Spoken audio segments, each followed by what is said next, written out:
Welcome back. You're watching Startup Central with me, Nayantara, working from home. This is the only show of its kind on Indian television dedicated to startups, technology, innovation, disruption, and entrepreneurship. We're now going to be talking about the food business. We just got you an edited excerpt of an interview with InfoEdge India's Hitesh Oberoi and the way Zomato is headed. Now let's talk about the restaurant business, the F&B business. Which way is it headed? In the absence of a vaccine, obviously business is not back to normal. Heck, they can't even serve alcohol yet in most of these establishments. So is the future going to be cloud kitchens?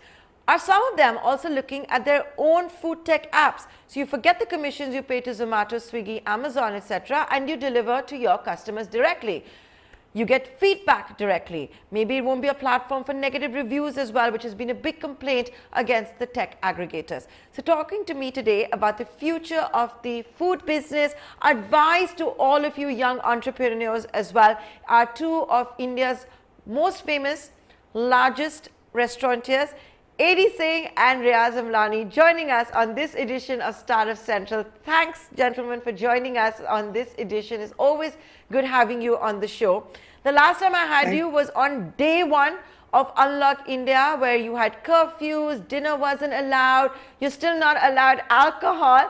So A.D. Singh, I'm going to come to you first. We have started seeing businesses come back. Credit card companies are talking about consumption is coming back. But are diners coming back to restaurants? Or is most of the business going to have to be via cloud kitchens and home delivery?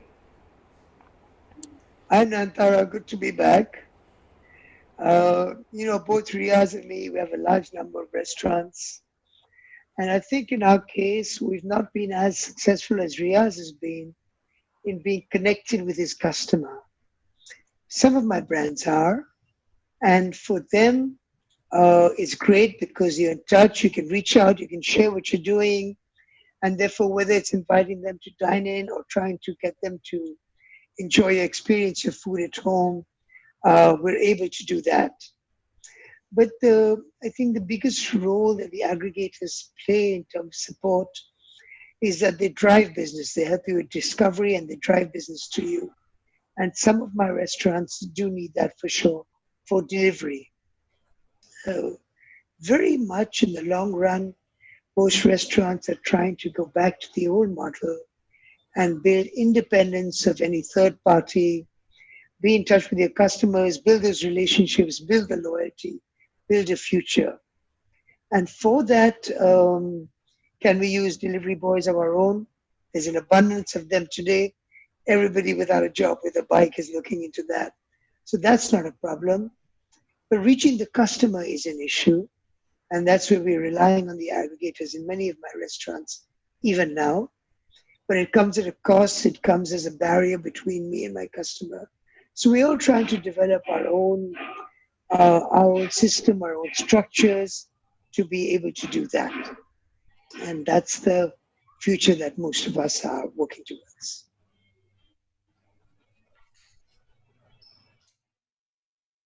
Come in here. You've heard what A.D. Singh has had to say. You need the digital traffic that the aggregators have. The aggregators obviously have more customers than what a restaurant's own food tech app might have, right? You might even get the first time customer too. Or are you going to see what you're attempting? Restaurant chains having their own food tech app. Nayantara, great to be here. I hope you're doing well. And the largest restaurant debate, I heard that. I have lost some weight in lockdown, though, I have to say. As you know, as AD correctly said, aggregators do drive business to you.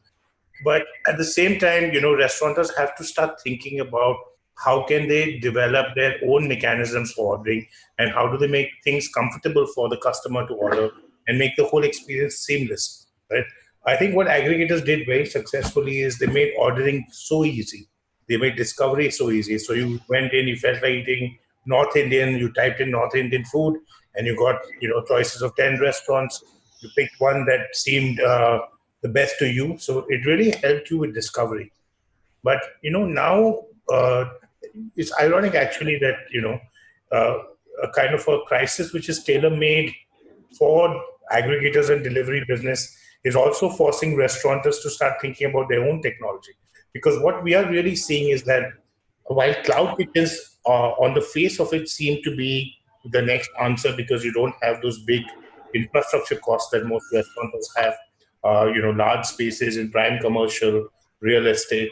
You can have a small little space in a non-commercial space, and you can get away with it. And you can ride the back of aggregators to deliver food to help you discover your central kitchen or your dark kitchen and make the food delivery seamless. But at the same time, it's really interesting to see that customers now are ordering food from restaurants that they trust and they've actually been to. We've actually seen a decline in business in our dark kitchens or our cloud kitchen businesses, but we've seen an exponential growth in the deliveries of our restaurants, which clearly means that trust is a very important factor. And people want to order from places where they've actually been to those restaurants. They're familiar that the restaurant maintains hygiene standards of a certain standard, and they want to order from there because there's a trust. So what we are really seeing is a deviation from discovery into restaurants that people actually trust. And we're seeing a lot of repeat businesses from customers. And for the first time, we are being able to develop a one-on-one relationship with our customers, without the discovery bit that the aggregators provide. We find that customers now are increasingly ordering only from restaurants that they know, love, and trust. And the discovery element has actually reduced a lot. So, it makes sense if a customer is actually comfortable with your restaurant. He should be able to order from you. He should, like your friend of yours, he should be on your WhatsApp and he should be able to order directly from WhatsApp.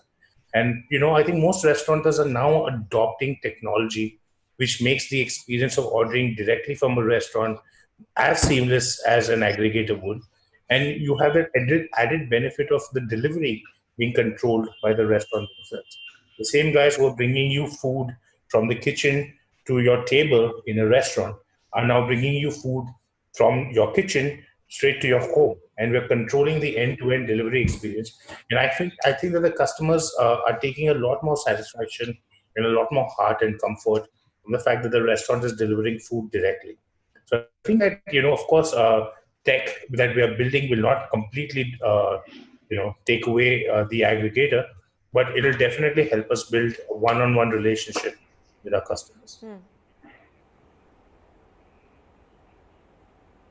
So when you build that one-to-one relationship with the customer, you're saying that food delivery and food ordering should be as seamless as being on WhatsApp and ordering it, which is clearly something you're working towards. Are you therefore only going to look at this, or are you going to stay with the aggregators? What is the correct way to be on both platforms, or till your own food tech app is as sophisticated as you're talking about? But then you're also limiting yourself. Someone has to download your app. No, actually, the restaurant would sit on your WhatsApp like any other contact would sit on your WhatsApp, like your friend or your work colleague on WhatsApp. And if you want to contact them, you'd go to WhatsApp and type out your message. Similarly, if you go on WhatsApp, you'll have, for example, Social or Olive sitting in your WhatsApp as a contact. And all you have to do is go to WhatsApp, press the button over there. It's a web app. So a link would open up, and then the ordering process, the payment gateway, and even the delivery will all be seamless. So once you punch in your order, you just have to forget about it. Everything else is automated, and that technology is already existing. But to answer your question, I think it won't exclusively be on one channel. We'll have both channels. We'll be on our own channel as well as on the channels of aggregators. But of course, the business will be a little bit more profitable when it comes directly to a restaurant from its own channel. Eddie, how do you feel about it? Eddie Singh, do you agree with Riyaaz? Is this going to be the future of F&B, where I, Nayantara Rai, can sit at home, order something, whatever I want from one of your restaurants on WhatsApp, maybe even tell you to add garlic and to make it more spicy? Yes, absolutely. I know you won't like hearing that, but I'm just trying to get an understanding of, is that the future? So Nayantara, I think what all our chefs have always grumbled to both of us over the years Is why every customer wants to do this or add that or take that away. But that's the Indian palate, that's the Indian customer. We are very particular about how exactly we like dishes, and we must have that choice, whether in a restaurant or in delivery. So yes, that's absolutely one of the futures of the delivery business.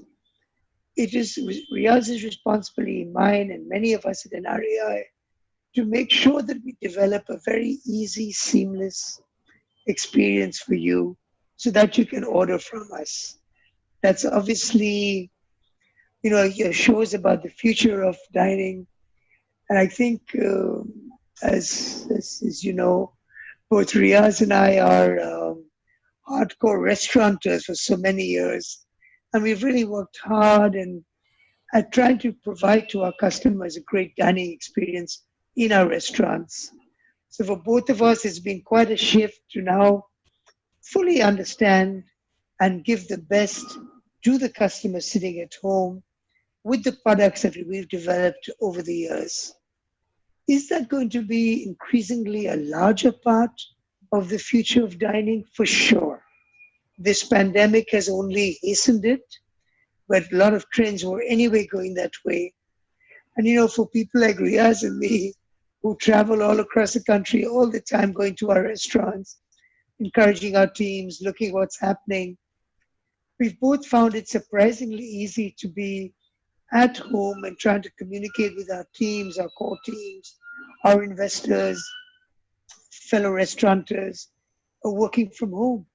So this is actually opening up new paradigms, I'd say, for almost everybody. And therefore, that leads to the huge growth in delivery that we expect. And that will be, for sure, a very large part of the future of dining.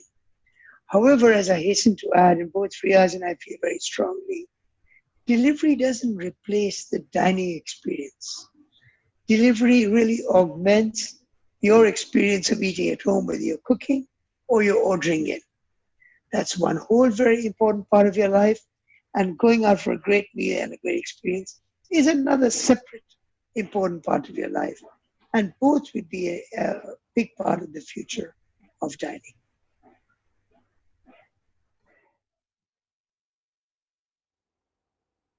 Okay, I like that. Delivery cannot replace dining out. It can perhaps only augment the entire experience, particularly during the pandemic.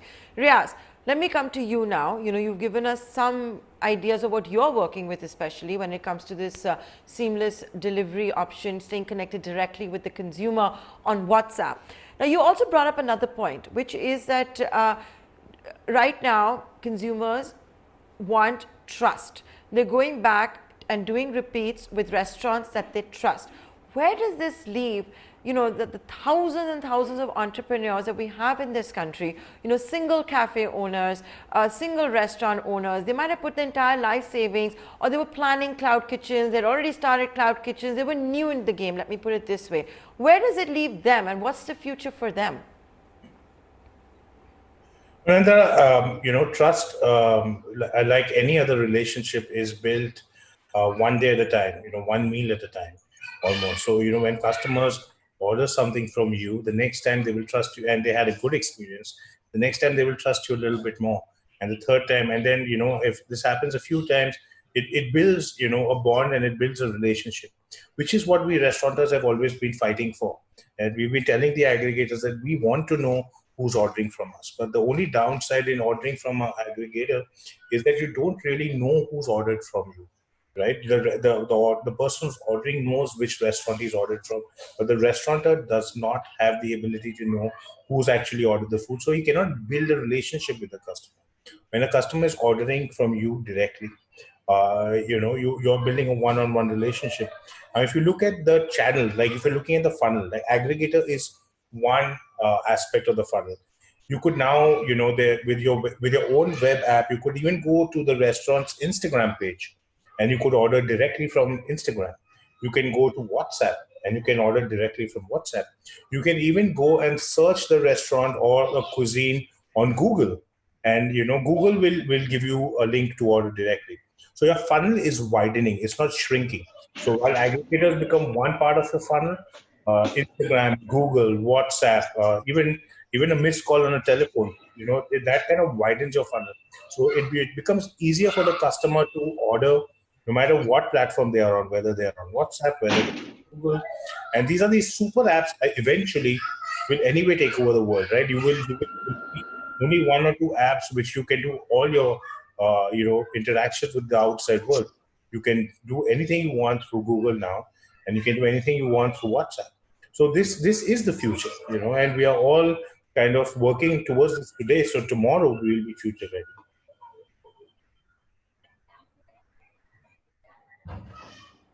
Right. AD Singh, I know you love mentoring young entrepreneurs. What's your advice to them? That's fantastic advice coming in from Riyaaz that the world is not shrinking, it's only growing. Look at Instagram, look at Google, all of that. What's your advice? And we have seen so many of them come under so much pain. The diners are obviously, for obvious reasons, not back in the restaurants. What are they supposed to do, these single restaurant owners, single cafe owners? So, Nayantara, firstly, I would like to start by addressing the entrepreneurs who are looking at getting into the business. Yes, it is a very exciting business for sure. And so, number one, don't get into it unless you have a passion for it. It's a hard business, it's a hard working business. It's very rewarding for me, for Riyaaz, because we love it. And that gives us our joy and our passion every day. But that should be your number one reason for getting into it. Secondly, most importantly, as an entrepreneur, what this pandemic should have shown you is something we've all been saying all along. This is one of the hardest businesses to get into for your first restaurant. So for your first restaurant, as you're entering the F&B industry, take a franchise of a well-known brand so you'll be handheld through it, or work with an established company where they will look after you through that first thing, and you'll have your best shot at financial success. And once you understand the business, then branch off into your own with whatever ideas, whatever you want to try, etc. So my biggest, most important piece of advice for all entrepreneurs watching this is that you've seen what's happened now with the pandemic. Don't put your family's life savings into it for the first one. Go step by step and then enter the industry. Secondly, very quickly, as you were asking, what about all those who are in a difficult position now because of the pandemic? It's true. The entire industry in India, we ourselves, despite our years of experience, are also working very hard to get out of it. Reach out to the NRAI, where all of us feel very responsible for mentoring youngsters entering the industry, and try and get the support of people like ourselves in the NRAI who give you whatever help we can to help you through this.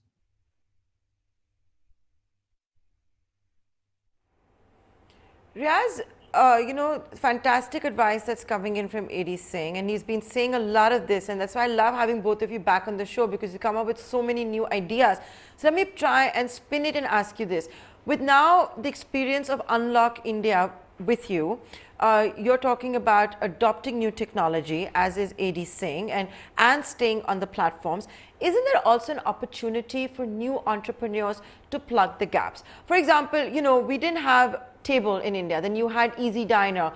Easy Diner is now trying to also deliver food delivery. It's also providing you information on whether it's safe to go to a restaurant, how many people in the restaurants, is it worth your while. So what I'm trying to get at also is, are there still gaps that entrepreneurs can look at besides just setting up a restaurant? I put myself on mute, I'm sorry. About 65 million years ago, there were these giant beasts called T-Rexes that ruled the world.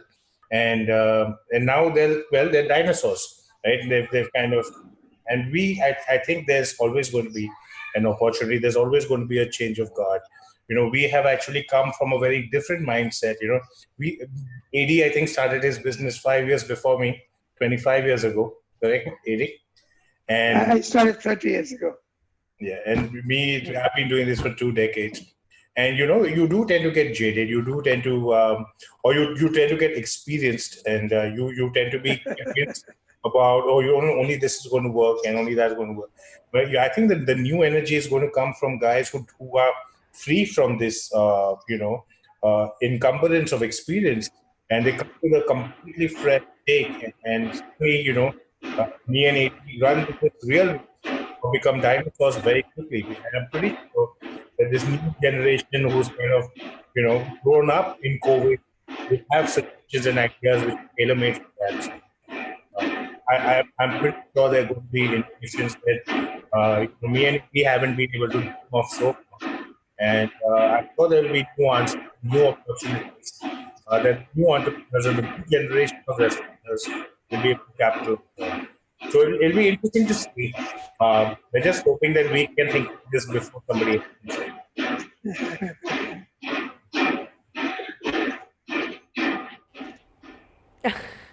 I love the chemistry between the two of you. It's always a pleasure talking to both of you. Thank you so much for taking the time out and being a part of Startup Central. There you go, ladies and gentlemen, two of the finest and best in business, talking to you about the future of F&B, from, whether it's a new rage of cloud kitchens to using Instagram, WhatsApp, Google, all of that.